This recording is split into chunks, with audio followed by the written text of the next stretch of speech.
But his intense hunting and touring schedule left little time for his domestic life. At home, a distance was growing between Ted and his wife, Sandra. Maybe I was on the road too much. Maybe she felt that I wasn't around enough when she was pregnant and had the kids. So for whatever reason, she gave up on the marriage. Adding to their problems, Ted says Sandra was struggling with an addiction to drugs and alcohol, while he was fighting a losing battle with his own addiction, his weakness for young women. I like it so much, I like it so much, I like it, I like it, I like it.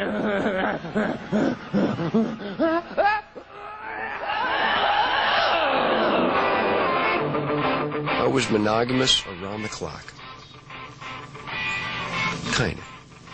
Young girls were infatuated with Ted, and when his willpower was put to the test, he failed miserably. Oh, they were just everywhere. You had to get a crowbar, just pummel them. Knock them off the doorknob. They were hanging on your lingai. Yes, it could have been whiskey, it could have been drugs, but no, I was a wang-dang addict. I mean, I was addicted to girls. Addicted. It was hopeless. It was beautiful.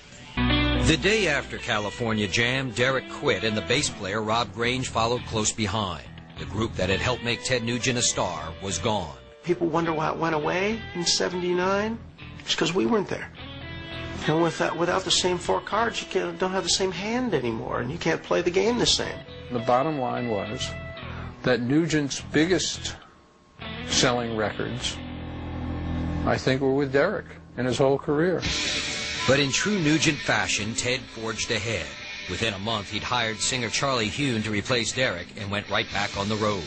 He also got right back into romance. Soon after his divorce, Ted found a new love, a young girl from Hawaii named Pele Massa. She was like a dream, a fantasy, exotic dream of mine to meet her.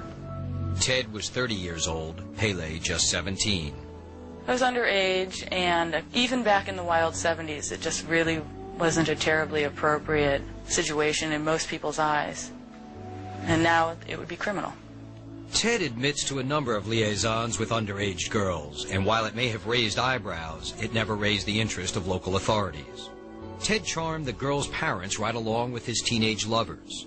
And in the case of Pele, her mother signed papers making Ted her legal guardian. I got the stamp of approval of their parents. Because they figured better Ted Nugent than some drug-infested punk in high school. Pele says she discovered a tender side to tough guy Ted that his fans wouldn't have ever imagined. Romantic, sweet, soft. He held all the qualities that you would want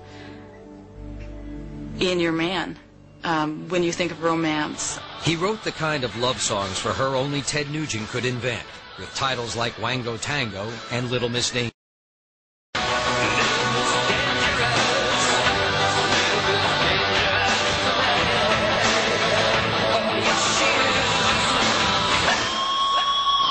If you ever listen to any of them, you'll realize that they could be about anybody, but it's mostly about sex.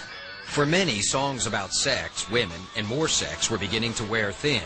Critics saw Ted's Tarzan routine as a cartoon. To them, Ted the Caveman was beginning to look like a cultural Neanderthal. I guess I just got to realize I just never get to eat all that out there. Instead of listening to his guitar, they heard his mouth.